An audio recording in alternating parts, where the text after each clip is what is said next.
I had lent my boyfriend some money a few weeks ago because of something he needed, and he promised to pay me back ASAP. He was supposed to pay me back 5 days ago, but something came up and he didn't, so I tried to be patient. Yesterday, we planned to go out with some friends for dinner.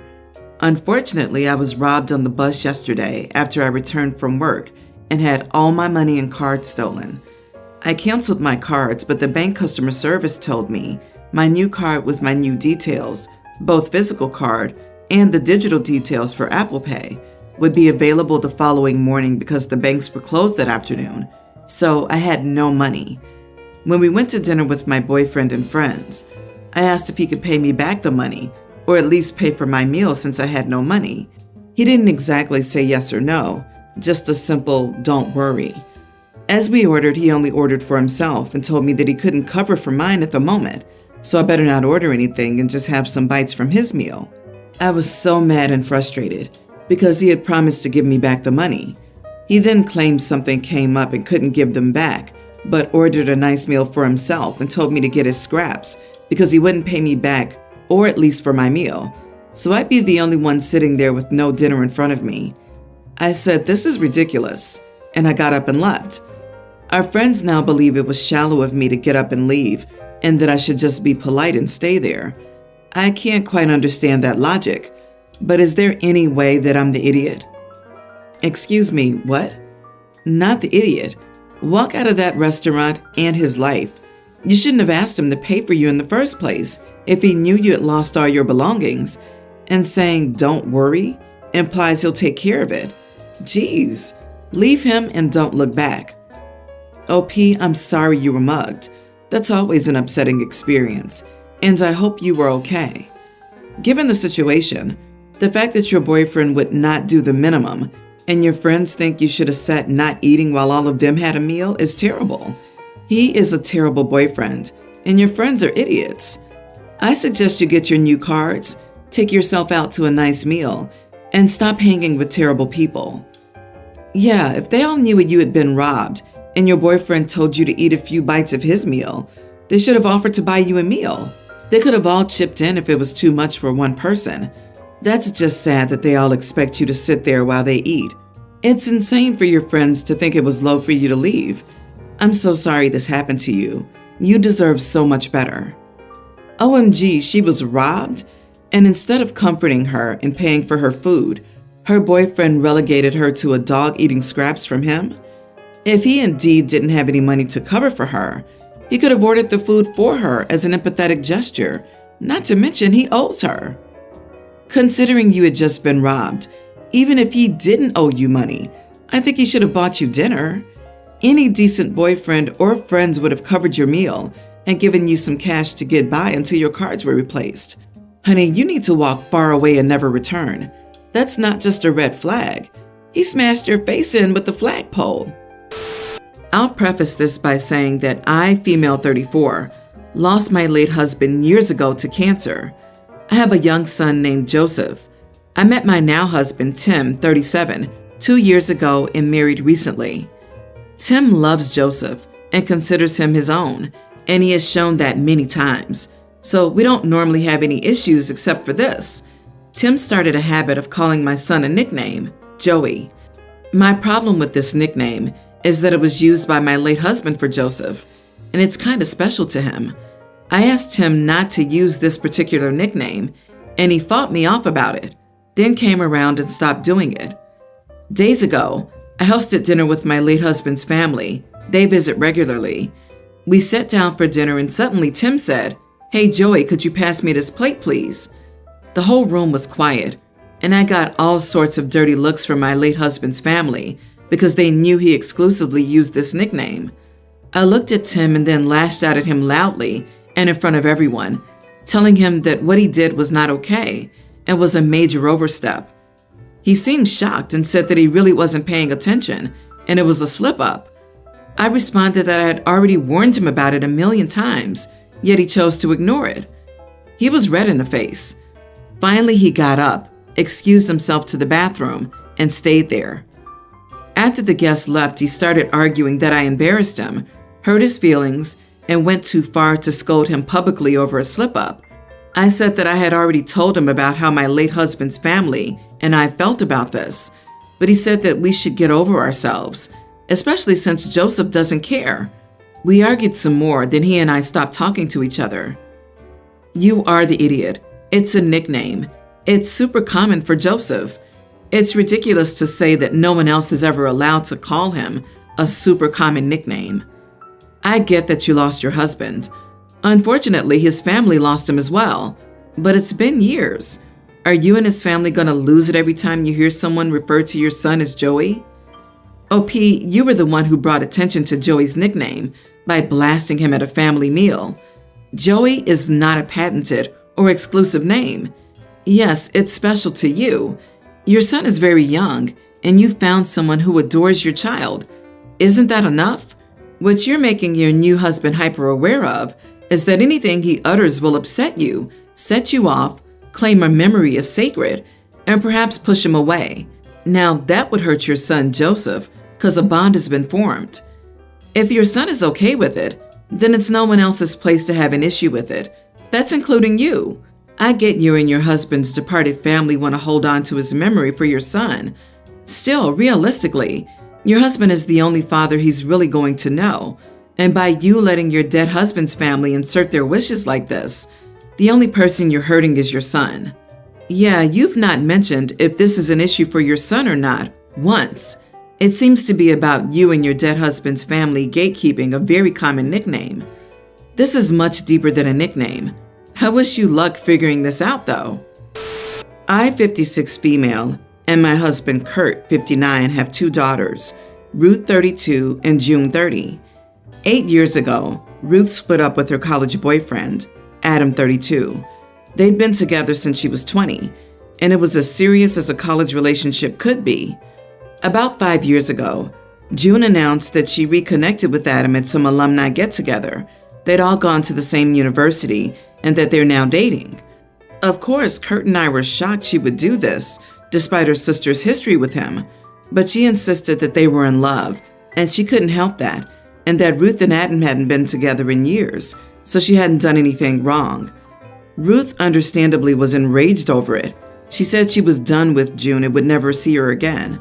This broke me. They were so close growing up, and I prayed every day that they'd reconcile, but I accepted that they're adults who can make their own choices, and we have no say.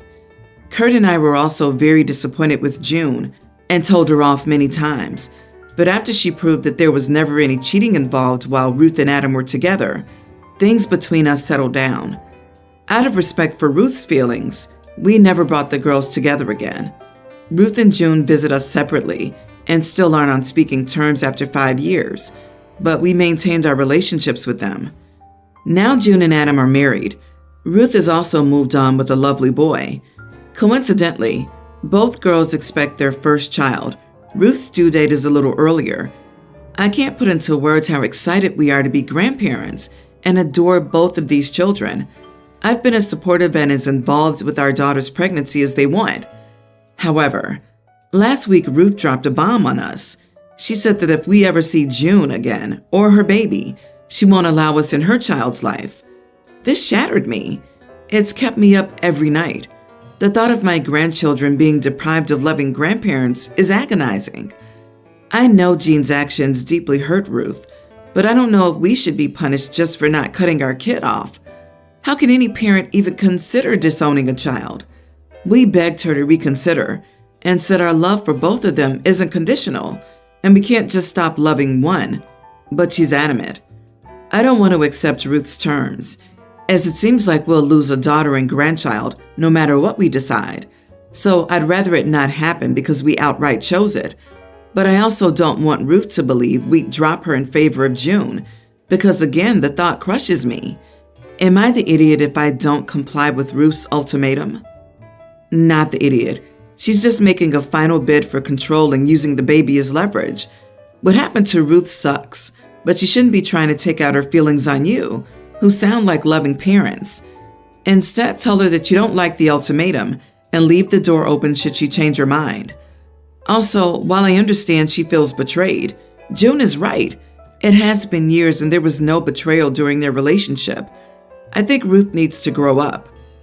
She's still beyond angry at her sister and wants to hurt her sister in any way she can. She wants to hurt her sister by cutting her sister off from her parents. Honestly, they broke up and it's been years. The ultimatum comes from an unhinged and hateful person. If Ruth wants nothing to do with June and her family for the rest of her life, fine. You've honored that. But what does she think she's accomplishing with this ultimatum, other than giving her husband a cause to worry about why she's chosen to marry and have a family with him when she's still hung up on punishing her ex? Thank you for pointing this out. After reading, I first thought about how it must feel for Ruth's husband to be watching his wife obsess over a college ex from the sidelines. I understand not trusting your sister after a betrayal and going no contact, but the continued vitriol after supposedly moving on seems excessive and concerning. Update: am I the idiot for refusing to stop seeing my daughter over her sister? Thank you to everyone for commiserating with this situation. I wish I could say it's helped me feel better, but right now it feels like nothing ever will. One of my babies hates the other. It broke me, but I accepted it. Now I'm faced with losing one of them no matter what. Ruth left Adam because it just wasn't working. He was immature and said and did things that irritated her, primarily lots of minor things adding up. She said there was never any abuse or cheating, but it was the right decision for her. He was a nice enough boy, but he had some growing up to do at the time. I did feel very badly for Ruth because she had invested a good few years into the relationship for someone so young, but agreed it was the right decision. Ruth stayed with us for a few months when it first happened, not just because of this. There were other reasons, and we were there for her and comforted her the whole time. Because she was so angry, we had asked June not to visit until she left. We still talked to her and met a couple of times in public places. June understood and agreed with us supporting Ruth. She expressed sadness over losing her sister, but we told her Ruth decided to cut her off. Both girls have confirmed that June reached out a few times over the years to apologize. No one put her up to it. Ruth didn't forgive her, and she's well within her rights not to. We understand no one can or should make her accept the apology. If Adam had ever abused or cheated on Ruth, we certainly would have gone no contact, or at least low contact with them. But that's not what happened, and both girls used to repeatedly tell us what happened between them had nothing to do with us. So yes, I did keep my relationship with both daughters. I don't regret it because, as heartbreaking as this is, willingly cutting off either one of them, outside of the circumstances I mentioned, is unfathomable to their father or me. Thank you again to everyone for their good wishes and for suggesting family therapy.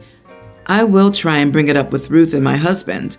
We suggested it when things initially happened, but dropped it when she said no. So, to Ruth, it probably feels like Adam couldn't shape up enough to be with her, but he managed to do it for her sister? Damn, poor Ruth. Of all the people in the world, her ex and her sister picked the one person to date that would hurt Ruth the most. That's valid, but I also feel a big maturity difference between 22 and 23 and 25 and 26. I just turned 26, and whenever I reflect on it, I think I've had more personal growth in the last 2 years than I've had since middle school. It's possible Adam settling down and maturing had nothing to do with him viewing June as more worth the effort than Ruth. Instead, the biggest reason he grew up is, well, age. I don't have a sister, but I'm Team Ruth. I wouldn't like my hypothetical sister dating my ex, no matter what the circumstances were, unless we discussed it before they started a relationship. It's not about still having feelings for the ex. It's completely about betrayal from one's own sister and confidant. You, OP, were just caught in the middle, until you welcomed June and Adam with open arms. I'm guessing Ruth feels you've forgiven them and accept that June's betrayal of her is A-okay. June and Adam actively sought out a relationship, knowing Ruth's history. That's weird. It's not that hard to not fall in love with your sister's ex or your ex's sister, and I have a feeling there are more dynamics at play if both of them allowed this relationship in the first place.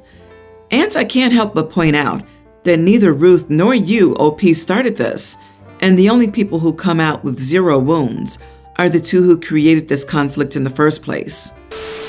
My 20 female, sister 20, is physically disabled. She's unstable on her feet and has a slower walk and gets tired easily. The problem is that whenever my sister feels unsteady or starts to fall, her reflex is to grab me to support herself and catch her balance. Unfortunately, I get no warning when this happens. There's suddenly a hand grabbing my arm or my shoulder. It even happens when she's sitting down on the couch or a bed. She'll scoot back, start to lose her balance, and then there'll be a hand on my thigh while she pushes herself back up. I'm tiny. I'm the second oldest child in my family after her, and I'm the shortest and smallest.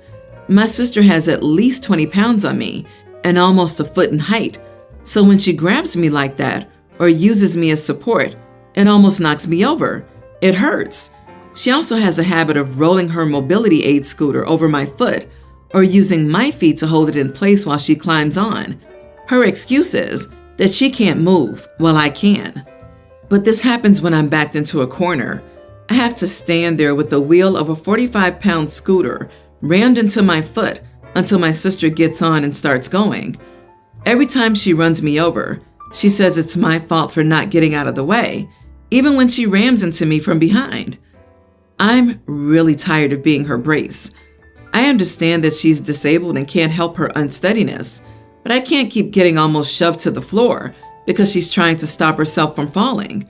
I'm not stable enough because of my size to act as her support, so I keep getting grabbed, pushed, shoved, and banged. It hurts, and I'm sick and tired of it. I'm not sure what it is with her, honestly. Sometimes it feels like she's upset about being disabled. She got jealous when she went and saw my first dance performance in May because she can't dance herself. But at the same time, she milks it for all she's worth. She's constantly asking everyone to do things for her because my legs don't work as well as yours, which is true to an extent, but it's not so bad that she can't get up and get a fork when she needs one at dinner. Would I be the idiot if I told her to stop using me to support herself? Edit. She has cerebral palsy. Technically, I have it too since we're twins, but mine resulted in no muscle tone and stunted growth, which is why I'm so much smaller than her, while hers resulted in her disability. In her mind, the fact that she's disabled means that even if she hurts me, it's justified. I think she feels that it's okay to use me as support because if I fall, I'll be fine and I can get up easily. Not the idiot. This is a rather upside-down situation where you're being abused by the person with a disability. She's running you over. People with mobility issues have many potential aids they can use, and your sister has some of them. She can find ways to manage that don't involve constantly invading your bodily autonomy. Agreed. My first thought is scooters and walkers typically have a handbrake, so rather than bracing on your foot, she should be squeezing the handbrake. Yes, it sucks to be disabled, but if she continues leaning on and running over you, you're not far behind her regarding mobility issues. Okay, not to be all armchair psychologist here, but it sounds like she feels it's unfair that she got more of the disability than you and is trying to somehow push it back on you. Have you tried to just stay out of her range more? She can't grab you if you're not in grabbing distance. Important question. Does she do these things to anyone else? If not, there's an element of deliberate behavior. Oh gee, she's doing it on purpose to hurt you. She's old enough to figure out what hurt and what doesn't. You really need to get your parents or any adult really to help. She's hurting you. And considering your dance, I would be very worried if she intentionally sabotages you or even accidentally injures you. I mean, getting hurt is terrible for everyone, but I wouldn't want you to lose a hobby you love because no one stopped her spiteful behavior. Your sister seems to be using her disability to be an entitled brat. If I were you, I'd make sure to stay 6 feet away from her at all times. And I think it's time to move out.